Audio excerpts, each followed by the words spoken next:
up, everybody? I am Levi, your host with the Veritas 21 podcast. Before I introduce my beautiful mother, I'm just going to remind you guys real quick, the name of the podcast is going to be changing to the Pursuing Truth podcast on October 1st. So be watching for that change. It's not going to be some random dude that's popping up on your social media feed with some new type of message or anything like that. It's going to be me. Maybe you'll recognize me.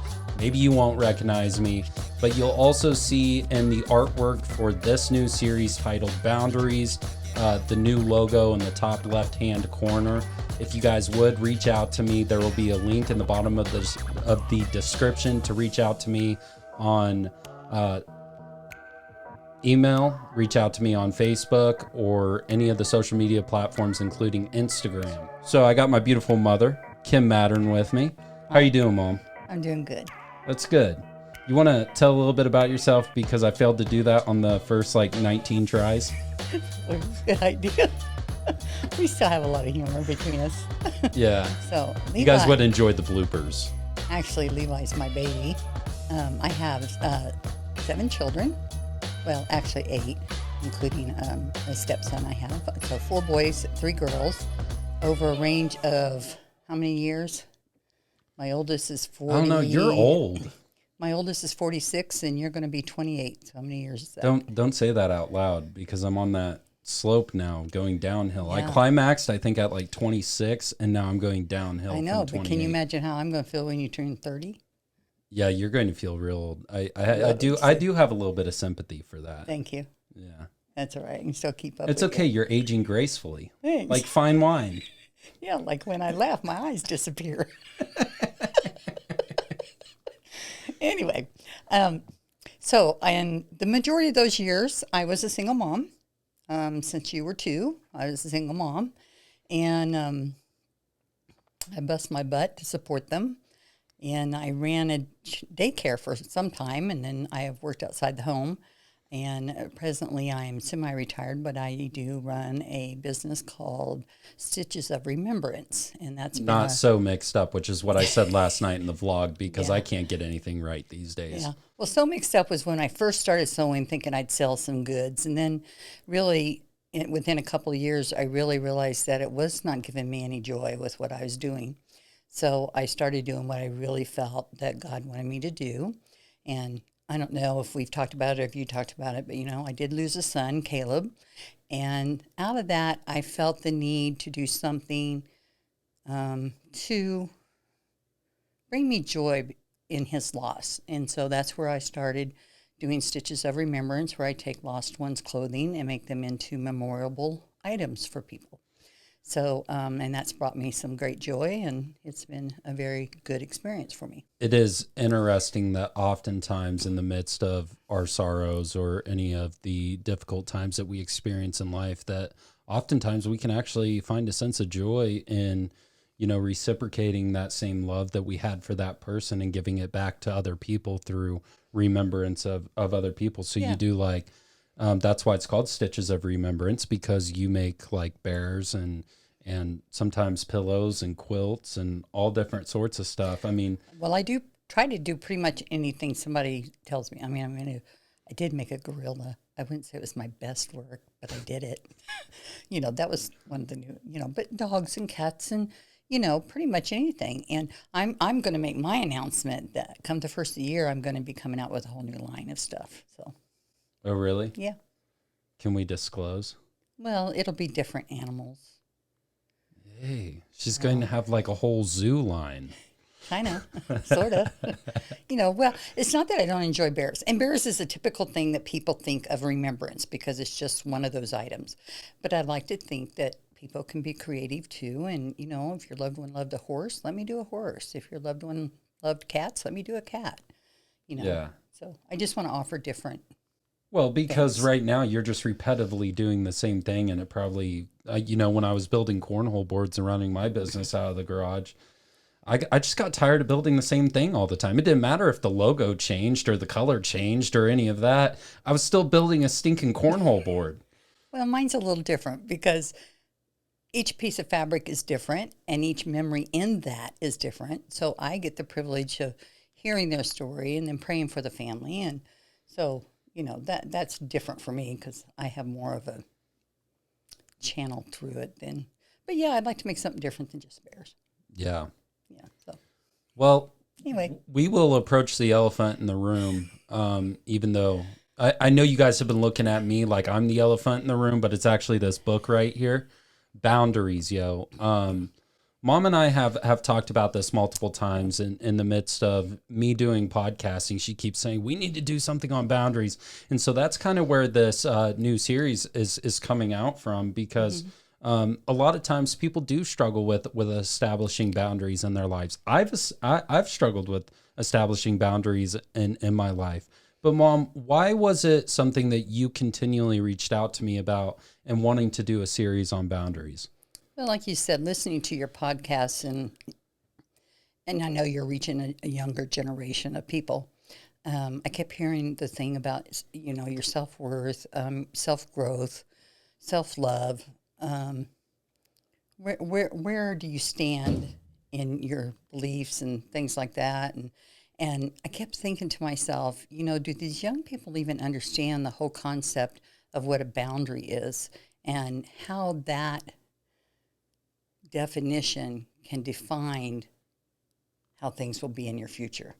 Mm-hmm. I mean, because we all come into adult life with stuff from our childhood, and then we start doing things through our youth, and we find ourselves at some point in our lives, and I think most people do find themselves in their life sometime when going, I'm sick of my life. I'm sick of myself. I'm sick of myself. I mean, I need to make a change. And anyway, I just think boundaries is a good avenue into good, healthy relationships. Right. Because I think, oftentimes the reason why people don't set boundaries is not because they don't respect themselves, but because they want to be appeasing to others around them, because they may not feel worthy enough or worth enough within their lives.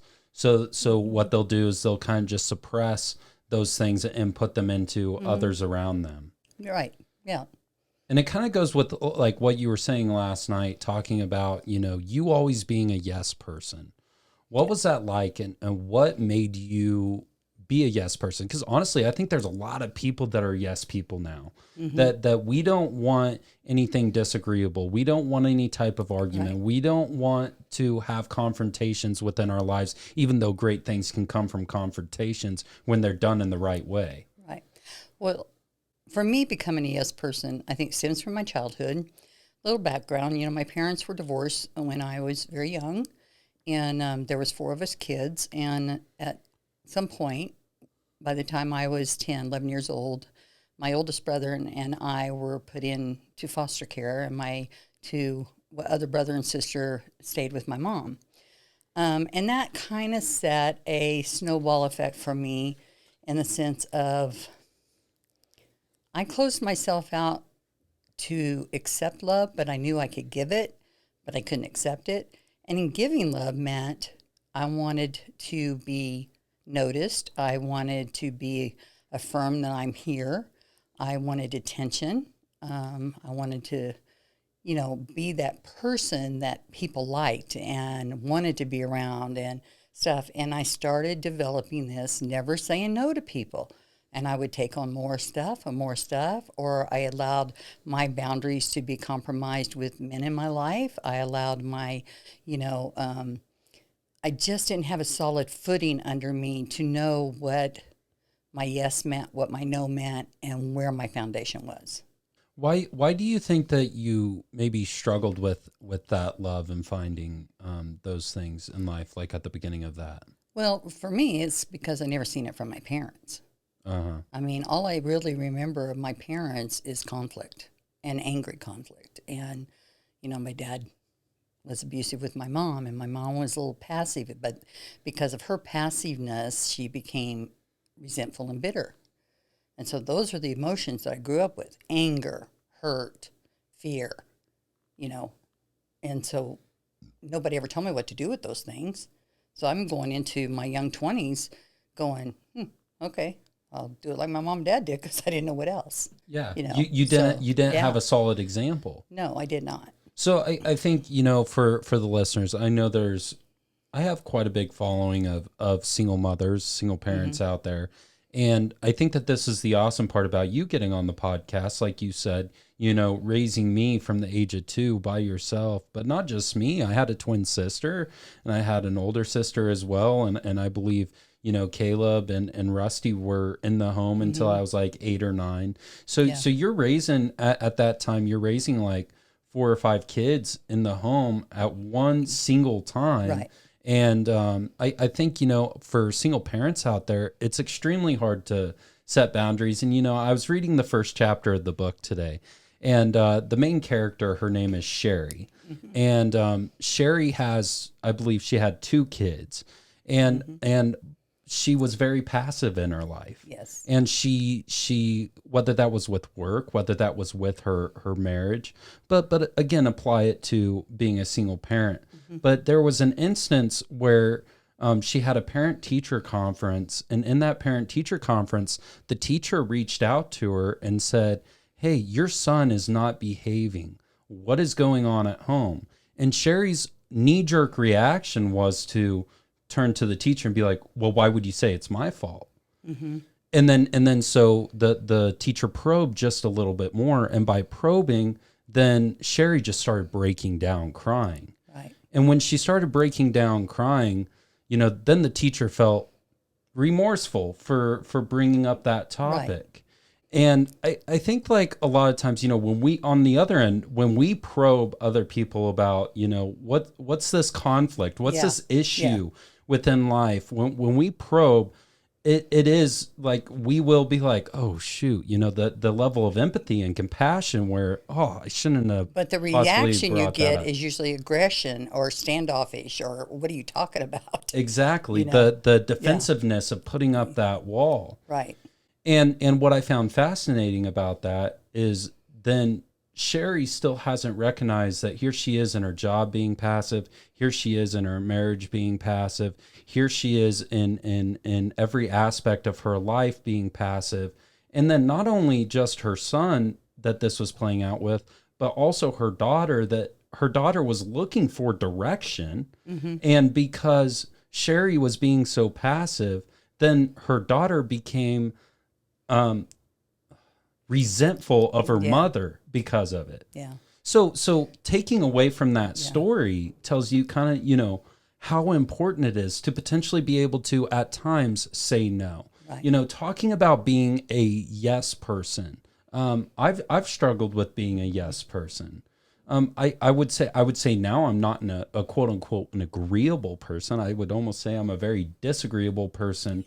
But through my disagreeableness, though, was developing, effective communication so that I can, step up and say no. Way.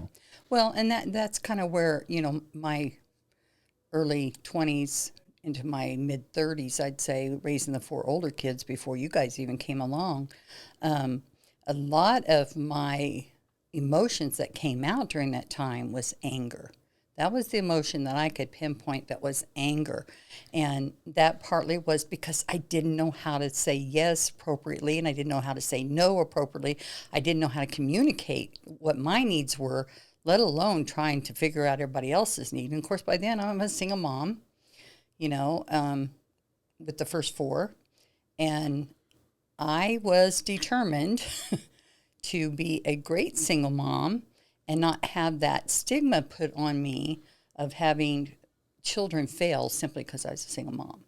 Yeah. And then I married your dad, and your dad was an alcoholic, good man.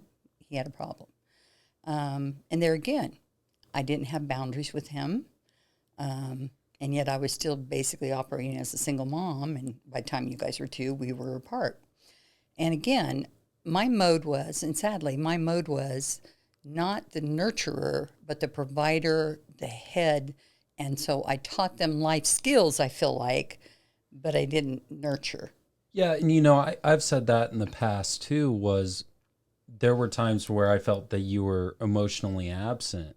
And so I think, kind of like relating to what you said initially about your parents was how that plays out in my adult life, that there's been times where like, let's say one of my ex-girlfriends was upset and crying or angry, and I chose just to put that on the back burner and not deal with it because I didn't want to be emotionally available in that moment for her. Because it's hurtful. Yeah. You might be hurt. But anyway, so during a period of time, I got where I was totally sick of myself. I mean, I had kept you kids in church, doing what I thought was the right thing, but I really wasn't teaching you how to deal with life in a communicable way. In relationship and communicating and stuff. Just real quick, what emotions were you experiencing at that time? Well, because anger was my primary emotion. I didn't know anything but anger. It was either anger or I shut down, you know. And so when I hit that wall... But hold on, I'm sorry. Okay. No, I don't mean fine. to keep interrupting you, but I want to dig deeper into it. So as you're experiencing anger, that's almost like an outward expression, I think, of an inward hurt. Right. So on a deeper level, what were you experiencing, when you were alone and maybe you were feeling like you were a failure? So that comes to the first book I ever read, and I think you're going to do a podcast on this book too. And it's called Faces of Rage. Because of my anger, I had been seeing a counselor because I had problems controlling my anger. And he showed up one day and he hands me this book. And he says, I haven't read this, but I just felt like it was probably a good book for you to read. And of course, when I first seen it and said Faces of Rage, I said, look, I might be angry, but I'm not rage. And then I really think about it. Yeah, I was. But anyway, that book really put my anger into in a form that I understood. And anger always comes through two emotions. And this is what I learned. Two emotions behind any anger. You're either hurt or you're afraid. You have some kind of fear or you're hurt. I never knew I could say that I was hurt. I never knew I could say I'm fearful. And as a single mom, I lived in fear, and it came out in anger. And what was that fear then? Can I support you kids? Am I going to have food to feed you? Can I pay the rent? Can I keep the car running? All of those things. The daily stresses of life that Just any single parent right. or even parents that are still together Right. would struggle right. with. In today's world, there's always those fear factors. What if I got sick? What would you kids do? Your fathers weren't active in your lives. What if one of you kids got sick, for crying out loud? Can I be at the hospital with one when I have four at home? I mean, there was always those things running in my head. So I operated on fear, and sadly that fear came out in anger. Instead of being able to say to you kids, I'm just concerned about this, or, have somebody in my life that I could say, I'm just struggling with this worry. Now, in that, my Christian walk was developing. I accepted Christ as a young age, but I never really got into a relationship with Jesus. And about that time when I decided that I needed to do some changing in my life because the anger was destroying me. So what before getting into a relationship with Jesus, what does that look like? Confusion, insecurity, fear. I took a lot of things personal. Mm-hmm. I mean, if somebody said something to me that came off as an insult to me, I took it personal. And I just wore my feelings on my sleeve, but people didn't see that because I got angry. Yeah. I couldn't say to somebody, that hurt me, or I'm afraid that could happen. So those emotions that I had were out of control within me. It was just a constant turmoil all the time. And I hadn't learned to forgive yet. So I was carrying the anger with my first husband. I was carrying the anger with your dad. I was carrying the anger to my parents for not being the kind of parents I needed. So I should have had an emotional breakdown. To be honest with you, there should have been at some point that I just lost it all. And I didn't. But a lot of people, I feel like in today's world, lives on that edge. Yeah. Of that uncertainty and not knowing. And that's why it's so important to kind of dig into that. So did you also have the outward expression of going to work, or going to church? Oh, no. I put a smile on my face and walked through the church like everything in my world was so, great. So you were going to church, but you were still raising the kids to believe and trust in Jesus. Then. Right. Which is actually phenomenal that all of them ended up having intent relationship with Jesus, even if it took some of them longer than others. Right. I believe all my children believe in the aspect of knowing that Jesus is their personal Lord and Savior. Do they all live according? No, none of us do, but we all still have that core belief. That core belief is there. And if anything I did right, that was a good thing. I was glad that I kept my kids in church because I knew it was important, even if I didn't communicate to them about everything that I felt and knew, but I knew it was important. And I would say, you did a phenomenal job. So what led you? So now going back to the initial, you were experiencing anger. So what led you into boundaries? After the book of Faces with Rage, I needed to learn how to remake my life, for me personally. And how old were you at this time? 41. Okay. Right So around 41, 42. I was born. Yeah. Everybody was out of the womb at this point. Everybody was out of the womb at this point. I think that's when I would have been about 6 years old. So that would have been around 2001. Yeah. Some of that started to change about the time Brock turned 16. When Brock started getting in trouble with the law, I realized that I needed to do some changing. Now, it took me a couple of years to get there, and that's kind of around that pivotal point. He was kind of going out of the home as you kids were little, because you were little. I don't even remember him being in the home when I was little, to be quite honest. Yeah. I just remember I had a brother and he was in prison. That's all I know. Right. But that was the pivotal point, kind of around that age, that I was like, oh, man, I need to get a grip. Because I really felt at that time that I was either going to chuck it all, and I never thought about committing suicide, but I did think about deserting. Like just being like, you know what, I'm done. I'm just going to give up. You know what, the state can figure out the kids. Yeah, I'm just get in the car and go. But I knew deep in the core of me, for some reason, God planted in me this responsibility that you don't walk away. Yeah. And I think that too was something that came from my childhood, because I felt like my parents walked away from me. Mm-hmm. I felt abandoned and I felt rejected. And I think that this is one of the generational things that often occur with somebody that doesn't find maybe a relationship with, per se, the higher power, which in my opinion, the only truth is Jesus. Right. Right. Somebody not finding that relationship, that those previous traumas from maybe their childhood or a previous relationship carries over into the rest of their life, where then, imagine if you did that, then how would that have played out in our lives? How would I be? How would Lauren be? Or especially, who would Brock be today? I think that's a show of God's grace. Yes. Is because it's like God recognized the impact that it would have had on all of us kids, that if you would have walked out, we don't have fathers.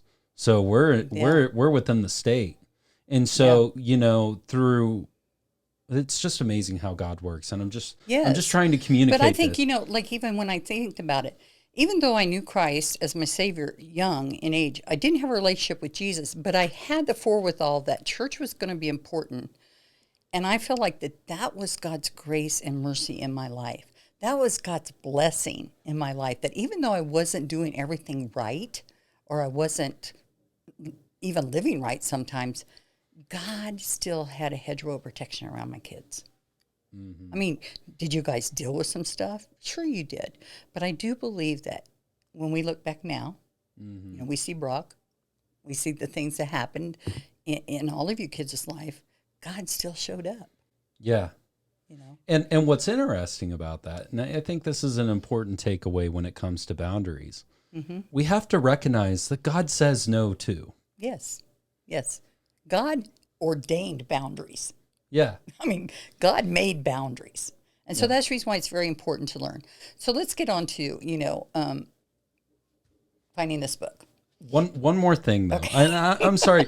I just think like this story is really establishing the foundation of what the Christian walk is like in your life, and how it can be applicable to the audience as well.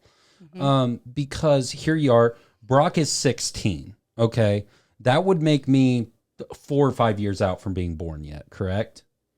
Yes. Let me think.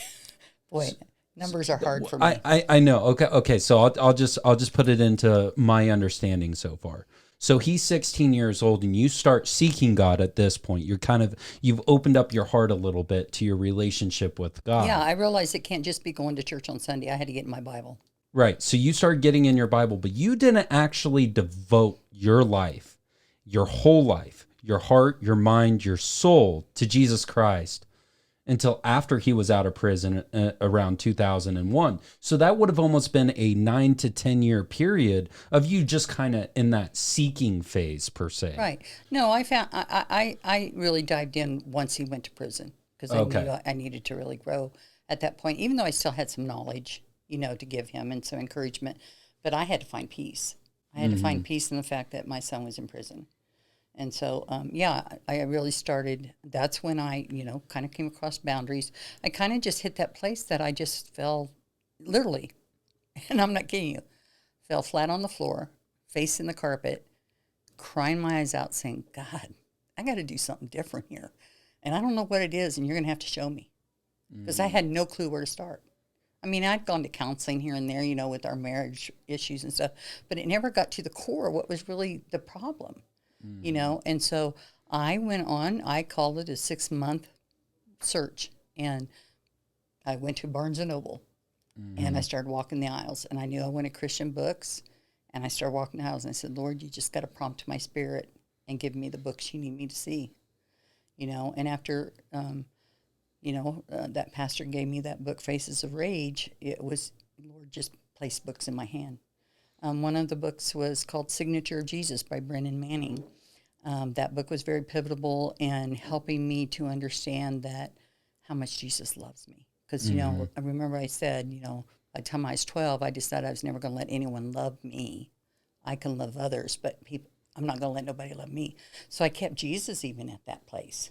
Yeah. I didn't even allow Jesus to come and love me. I can accept him as my Savior, but I'm not going to let him love me. And I also, so a couple things to take away from that. I find it fascinating that here you are walking through Barnes & Noble at a low point in your life, and you come across boundaries. And in the same context, I'm at Barnes & Noble at a low point in my life, and I come across a book called Ego is the Enemy by Ryan Holiday, and the impact that had on me following now into this podcast to the things that I'm really foundational on and the things that I talk about. When I talk about self-development or anything like that, it's letting yourself go for a higher purpose and finding meaning in your life, because in the midst of my suffering, it's finding meaning in the suffering. That's right.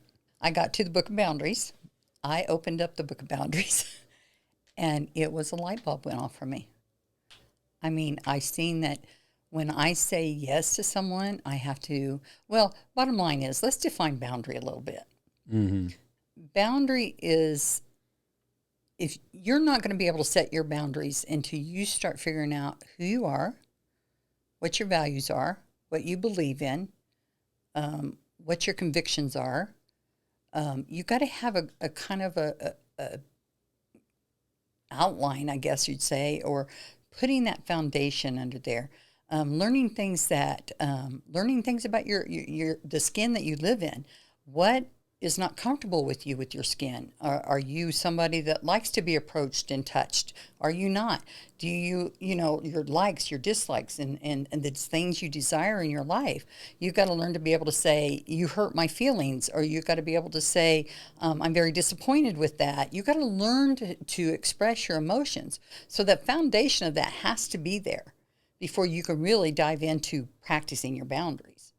Because if you don't know what your limit is or what you will accept and not accept, you're never going to set boundaries.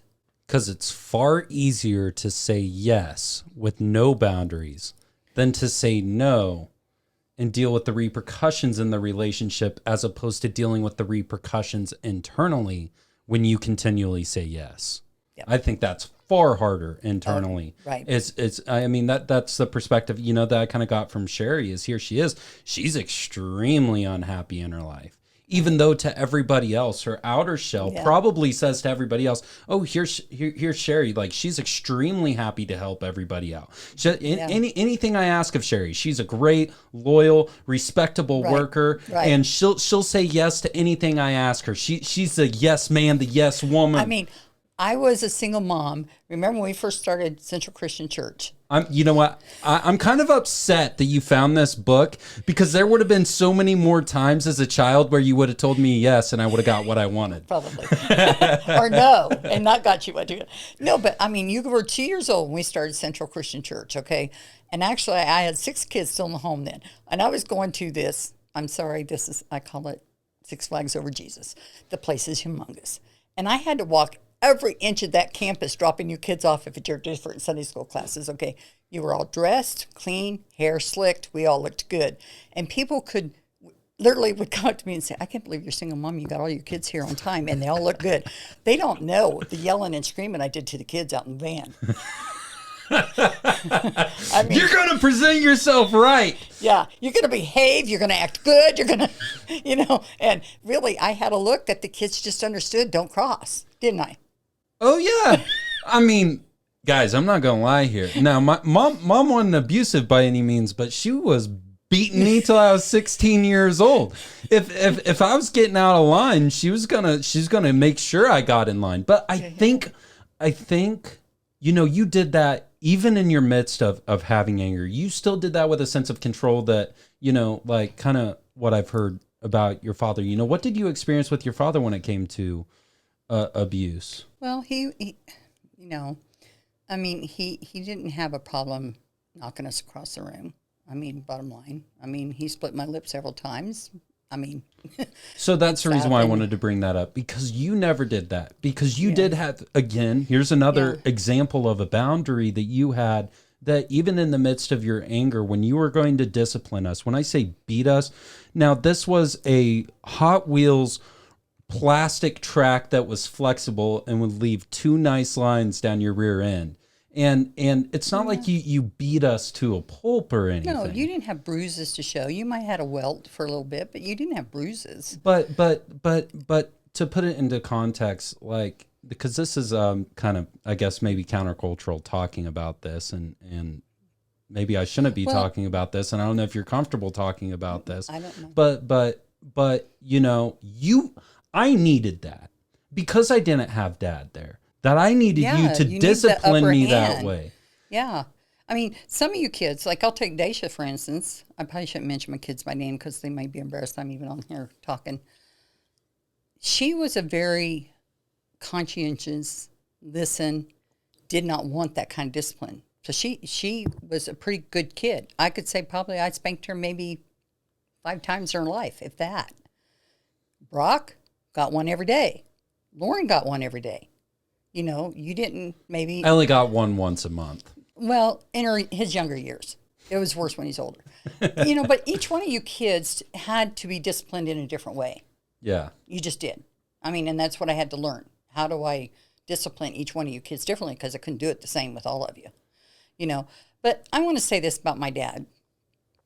When I hit this boundaries thing, I also understood forgiveness.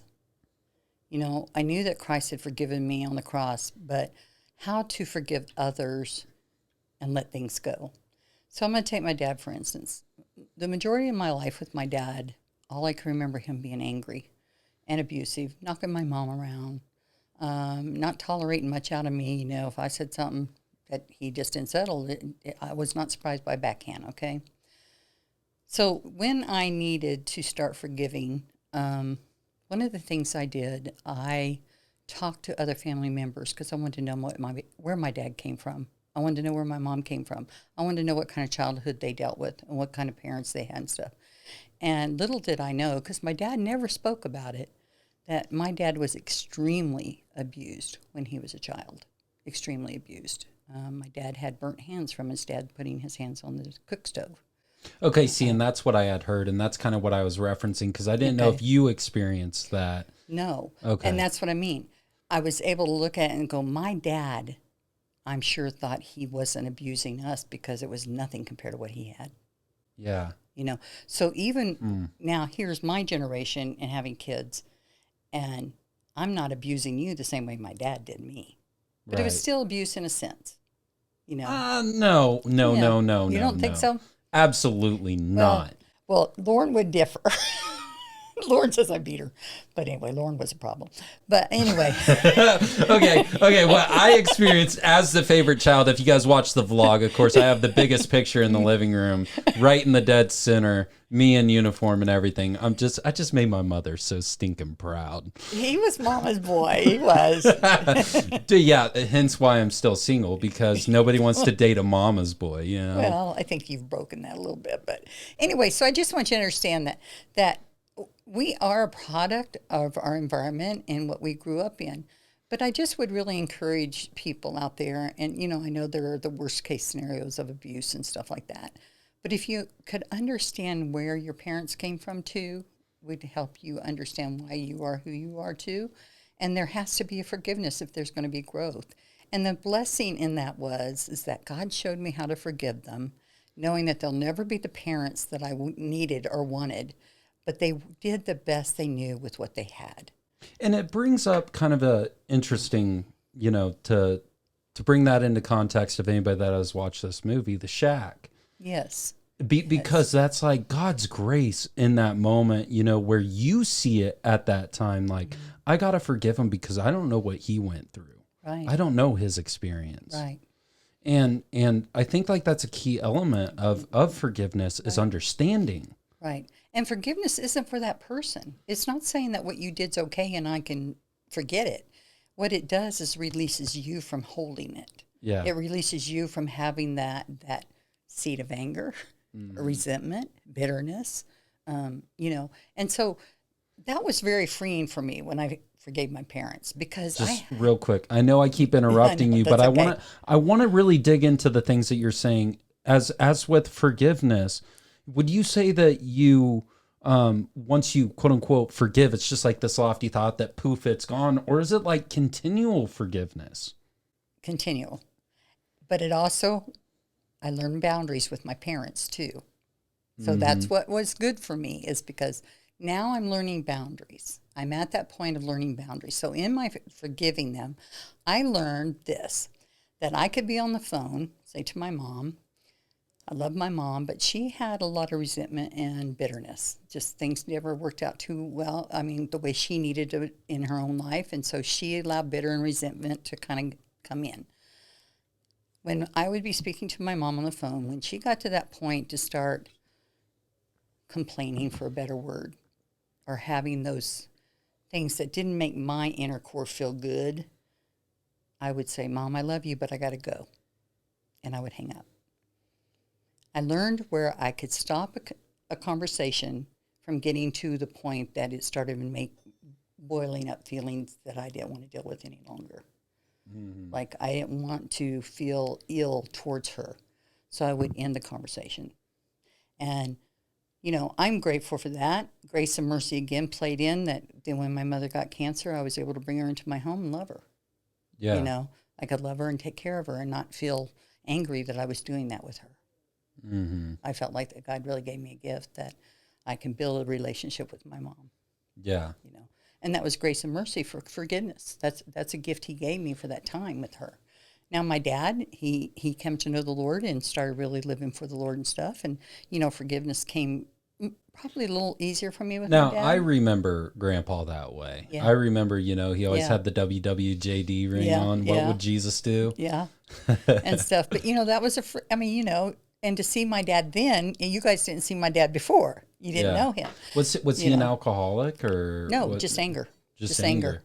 Anger ruled his life from the hurt and pain he had from his childhood. Yeah. But he found the Lord, and in the last, 20 years of his life were good years for him, and it was good for us too. Yeah. So forgiveness came a long ways, and it came full circle. I feel like, that, and I think that through that and stepping into boundaries and laying my foundation and realizing some of the things. Now, did I always get it right? No, I haven't always got it right. There are times when I kind of like, but I tell you, my oldest was the first one I really practiced boundaries with.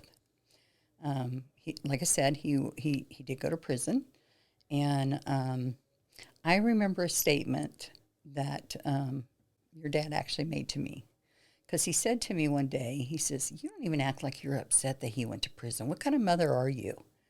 And I looked at him and I said, "Because I have the peace to know that he wasn't raised that way to make the decisions he made. He was an adult when he made those decisions, and they're not mine to carry." That was a boundary. Yeah. I didn't take on guilt because of the choices Brock made. So I think that's pretty profound, though. yeah.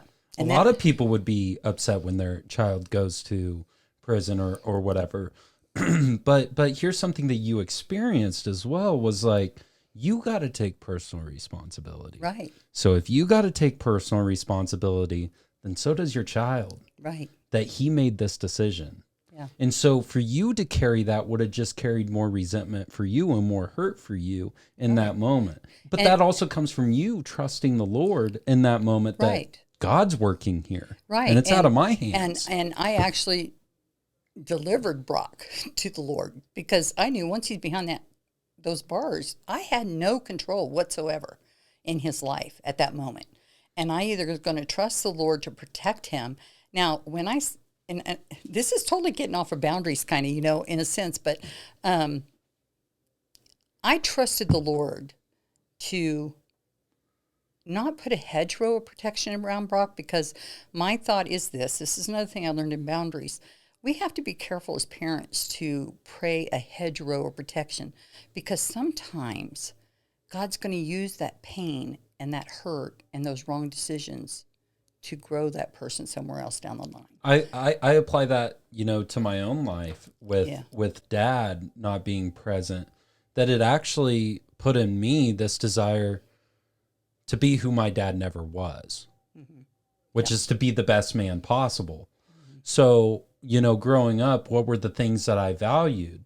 What was it? Integrity, character. What do those things look like, and how do I apply them to my life? Right. So regardless of having a mentor or somebody that showed me those things, that really has given me a motivation, a drive, an inspiration. And then through that was also growth in my 20s of experiencing all the negative sides of not having a man in the home, not learning how to deal with my anger or deal with conflict and effectively communicate conflicts and find resolution in the issues that are presented within the relationships that I was having. And then getting to where I'm at now, and being able to look back at things. I think a lot of people, they look at the current moment with where they're at right now. Yes. And they'll relate it to one small instance of something that happened. Well, it's a big instance. It's probably a traumatic thing. And they'll relate everything to that. But not look at how the story of the book unfolded with each page, with each day, with each year, with each relationship, with each job or new experience that you had, and how all of those things may have been the foundation of that initial trauma, but then also how it's played out, and now what's the resolution, because now I see a new reason, I see a new meaning in life. Well, you've seen growth. And people make a choice one way or the other. They're either going to grow from it, or they're going to be trapped in it and become a victim. Right. And so that's why I said, starting to use the boundary thing, and Brock was probably the first person I got to really start using those boundaries on. I did with your dad, I gave him an ultimatum about his drinking, and he chose to continue. So that ended our marriage. But just things with Brock and like when he came out of prison, he came to our house, and I set up these boundaries. This is what you're allowed to do. This is what you're not allowed to do. I never said, you can't, I always said, I will not accept this in my home. I will not, so he had a clear understanding of what my expectation was. And I even went as far as to write a contract. In fact, I think I wrote a contract for you too when you did some rebelling. But, so that he had a very clear understanding of what my boundaries were, what he could and could not cross and stuff, even like earning money. If he'd come and ask me for $10, I go, what are you going to earn it? I wasn't going to give him just $10. He's going to earn it. And I would make him earn it before I gave him $10. I mean, I just knew that I had to have that in play. And really, in all honesty, I look back and I did already have some of those things with you kids, because my primary thing in my head was I wanted my kids to take responsibility and be different than what I was. So I'd already kind of put some of that, but I didn't understand until I read the book about how important it is to do these things. If you remember correctly, when you decided to go through your rebellious stage, one of the hardest things was you made a comment about, that you remember the cops coming to get you, bringing you back to the house, and you weren't going to stay at my house. You weren't going to stay there. And I looked at the cop and I said, take him. Broke my heart. Yeah. It did. It broke my heart. His mama's little boy. Yeah, but I knew that. Fluttering his wings into all of his poor decision making. But I knew at that moment, if I didn't do that, where were you going to be in 6 months? Yeah. I mean, really, where would you have been in 6 months? I made a hard decision, but it was a boundary too. It was saying to you, this is unacceptable behavior. Yeah. And I'm not going to tolerate it.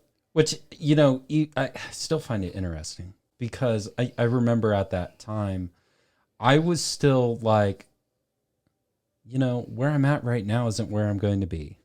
Like, I just recognize, I'm 16, 17 years old, and I'm just in this moment of just making stupid decisions. But I mean, even with my friendships, of course I was smoking weed and I was partying all the time, and I was having sex with girls and doing all of these things, the worldly things.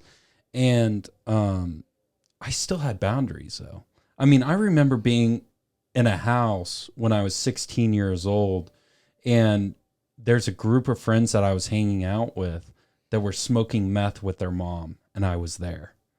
But I could have done that, but I chose not to, because I was like, that's not where my life is going. That's not what I'm going to do. And so I think, even in that moment of me rebelling, there was still like a foundation in me that like the Lord's going to pull me out of this. Yes. And I'm making stupid, immature decisions. And he really did. By you saying that, then, it's actually spring break. It's March of, what was that? 2011, 2010. And it's my junior year of high school.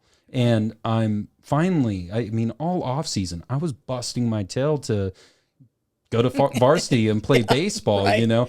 And we had an old school coach that was like 30 to 40 years within the school. He was nearing his age of retirement. And when mom said, take him to the boys' home, I missed out all week on practice for spring break, and I didn't get to play baseball. Now, I loved baseball. Baseball was my only thing that I did. I didn't play football. I didn't play basketball. And baseball was the thing where I don't care how good everybody says in the family that Lauren is at softball. Lauren did not work as hard as me. I can promise you that. I was in the backyard, throwing 40 pitches a day, keeping track of each thing. I know it sounds like we're off topic, but we're really not, because this is just flowing into the story of establishing that boundary and how setting that boundary impacted me, and now how that's played out into my manhood now. Right. So that's why it's important that we dig into these topics right now and share these stories and these experiences. Right. So I'm sitting here, I'm keeping track of all my pitches, and then you send me there. And I'm feeling like at the time that you weren't happy. No. And I called you every name in the book for sending me there, And guess what? I didn't take it personal. And that's so good. But that's also because here you are, you're confident in your decision making, that your confidence wasn't on your personal decision making, right. But your confidence was that the Lord is leading you. Right. And I think that that's important, because and probably for those of you that listen to the Veritas 21 podcast and have heard me talk about self-love, in that moment, I don't think that you're looking at it because you love yourself and you just don't want to put up with Levi no more. No. You're looking at it because you love Levi, but you want to give him to the Lord. So you want his will to be done in Levi's life. Right. And so everything in your confidence of being able to say, go ahead and send him, wasn't about self-love and what you feel about yourself and what you desire of yourself. Right. But it was your love. It would have been easier for me to have self-love and go, I don't give a crap taking. Exactly. I mean, that wasn't my motive. My motive wasn't selfish. My motive was something's got to shake in Levi. But it was your trust in the Lord. Yes. It was your trust in the Lord that you were submitting me to the Lord, essentially. Yeah. To take control of my life and discipline me. And it did. I mean, yeah, I got out and I still, You still pulled a few things, but, for the most part, I feel like that was enough to rattle you that you knew my boundaries. Yeah. You knew you weren't going to push it with me anymore. Mm-hmm. And, I think that all of you kids, to a certain degree, did pick up boundaries because I had boundaries. Mm-hmm. All of you kids knew kind of where your line was drawn. Yeah. None of you really went off the deep end and was crazy. I mean, when I talk to other parents, and I know that kids can get pretty crazy and out of hand. And I think, and I see this so much, and it hurts my soul when I see parents that are devastated over things that their children are doing. And yet I still see them keep enabling their children to continue doing those things. And I am talking from a point of view of being a single mom. I've had a son go to prison. I've had unplanned pregnancies. There's not a whole lot that we haven't experienced. I've lost a son. I mean, I've sent, Lauren will tell you, my story, after Caleb passed away, I did check out for a little bit emotionally and stuff, but Lauren was a handful. She was really going through some strong rebellion. It's because she's a redhead. Well, part of that, and part of she's her mother. But I knew that she needed something stronger than what I can give her. And so she went to live with Deschanville. And I've been always very grateful that Deschanville stepped in and did that. And there were times when Lauren would call me crying, begging to come back home. And honestly, I was just honest with her. I says, Lauren, if you come back home, I'll kill you.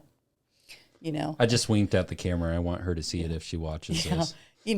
But I do believe, and today, Lauren and I have a great relationship. She knows I love her, and she knows that I made a decision at that point in her life that was difficult for me.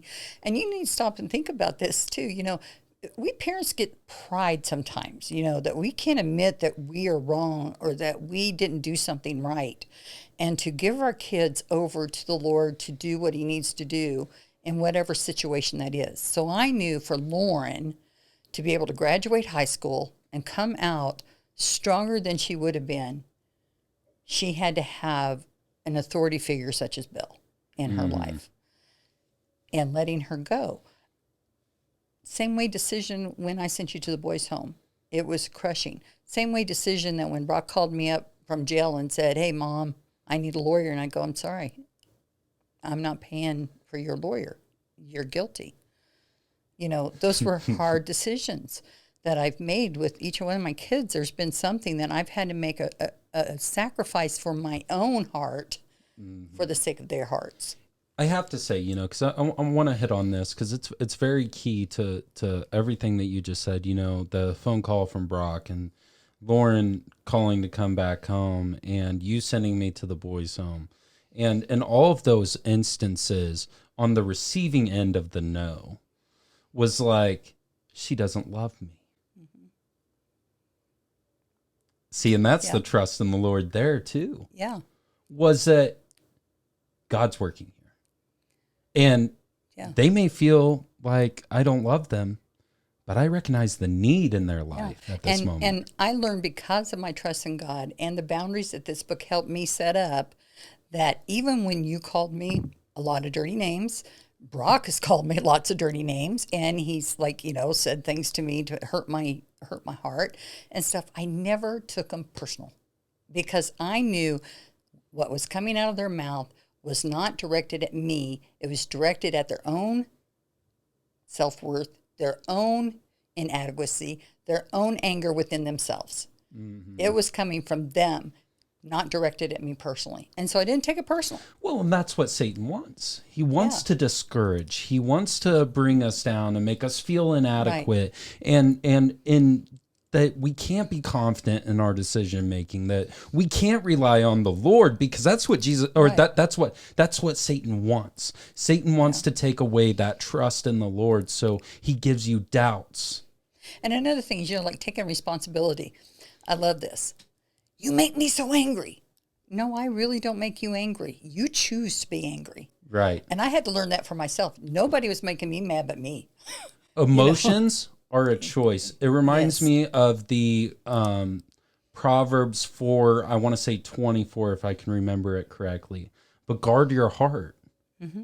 Guard your heart, which the way I look at the heart is my emotional side, not so much my logical, but my emotional side. And when I'm angry, it's easy to be resentful or hateful. But guarding my heart, in that I need to just be at peace, because I'm the only one that's in control of my emotions. Mm-hmm. And so I should be submitting my heart to God and allowing him to have this inner confidence within me that I'm not going to let somebody else's decisions or conversation or talking to me to affect me in that way, that I'm going to be immensely hurt by that. Because your emotions are a choice. And so, with boundaries, another thing that I learned too, like I have 7 kids, and I got to tell you, every one of them's asked to borrow money at some point in their lives and stuff. And this is another boundary that I learned. And I'm going to take it to the story of the Good Samaritan. In Scripture, there's a parable called Good Samaritan. It's in, what did we say it was, Mark 25? Luke 10:25 through 37. Okay, Luke. Anyway, it talks about the priest walking by. Well, robbers had jumped this guy and robbed him, beat him up, and left him on the roadside. And a priest walked by, and he walked on the other side of the street. A Levite walked on the side of the street. And then a Good Samaritan came by, helped the guy up, took him to an inn, paid for his stay at the inn, made sure he was fed and stuff, and then he went on his way. And I often thought about that story and thought, okay, he did the good deed by helping this person out, but then he left him, like just up and left him. And was the guy that was left going, hey, what about tomorrow when I don't have a room and I don't have food? The Good Samaritan took care of his immediate need. He had responsibilities he had to take care of for his own family and own things. So he moved on. And so when the kids would come to me and ask me for money, this is my first question. One, what do you need it for? 2, can I afford to give them as a gift that money and never see it come back to me? Can I afford that? Because if it's going to take something away from my livelihood, being able to take care of me or the rest of the kids that are still at home and stuff, I would say no. And I didn't have a problem saying no. Now, if I had the money, it wasn't going to hurt me, and it was for a good reason or whatever. And a lot of times, and mainly with Brock, I made him always work for it, kind of thing, because I didn't trust Brock for a long time about what he was doing with the money. So, but that's the only time I would give money, is when I knew that it may never come back and I could afford to give it. Mm-hmm. Never put myself in a financial bind to do that. Within the Christian church, I mean, we do naturally feel like, we gotta help this person out. We gotta be there for them. We gotta do this. But there's also the other part of, all of those aspects that we were talking about, and you saying no to me, you saying no to Brock, you saying no to Lauren, talking about the Good Samaritan.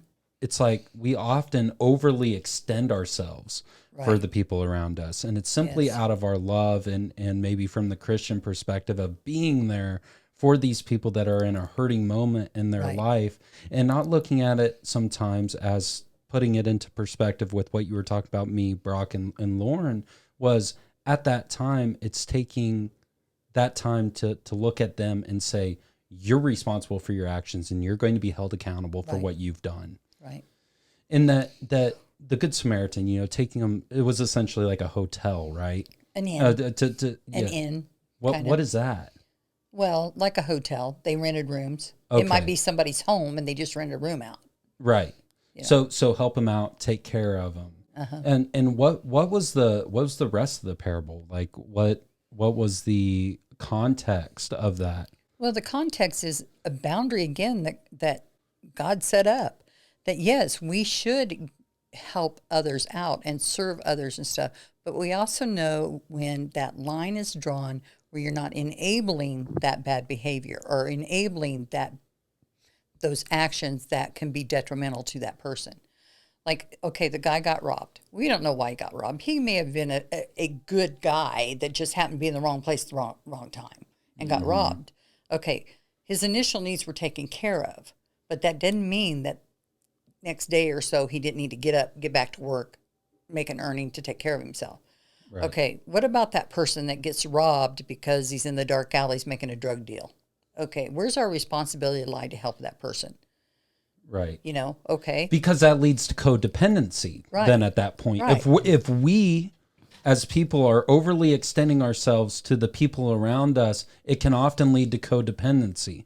I don't think that would happen with me because I just am a strong believer in personal responsibility. But there's a lot of people that would rather just essentially suck the life out of people around them because they're dependent on those around them. Well, and sadly, parents are probably the worst case scenario because they're scared to death that, well, if I don't help my son, or if I don't give this money to them, or if I don't give him a place to live, or if I don't give him a ride, or if I don't do this, he's going to go out and get drunk or get high again, or maybe he might overdose and might kill himself. Yes, there's always that chance, but also you're never. I honestly believe this. I believe that Brock would have never got his life together, got it straightened out, if we as a family didn't exercise boundaries. And we all did that as a cohesive group when that time came that we had done all we could do and nothing seemed to do anything. So we said, to his own demise. Mm-hmm. We shut our doors, quit the handout. Now, he always knew that if he's hungry, he could come home and eat. But Right. There. I mean, there's still, there's some still grace some there. grace there, and he can come and sit at my table anytime and have a meal. But he wasn't going to get any money from me. He wasn't going to have a place to sleep. He wasn't going to have a car to drive. He wasn't. I mean, we removed all of those as a family. We could cohesively decided this, and really, in all honesty, within time, that's really what kind of turned him around. Mm-hmm. I mean. Now, it took years, though. Oh, it still took years. Yeah. I mean, it took from the time that we as a family, as a whole, quit doing this, it was probably 10 years. Yeah. 10 years. So, but today he's living a good life, but I say that because I really want to stress to parents probably more. I mean, not that you young people shouldn't set your foundation early, get a good start, because it's going to introduce you into better relationships as you go into your 20s and 30s, do great things for your marriage and stuff. But I as a mom on this side, I really want to encourage parents that do have maybe a prodigal child or do have situations that you keep doing things for your adult child that they really should be doing for themselves. If they're able-bodied people that should be working and paying their bills and taking care of themselves, and they're not, you're the one that has the problem with boundaries. It's not their problem, it's your problem. And I know that sounds kind of harsh, but that's really the truth of it.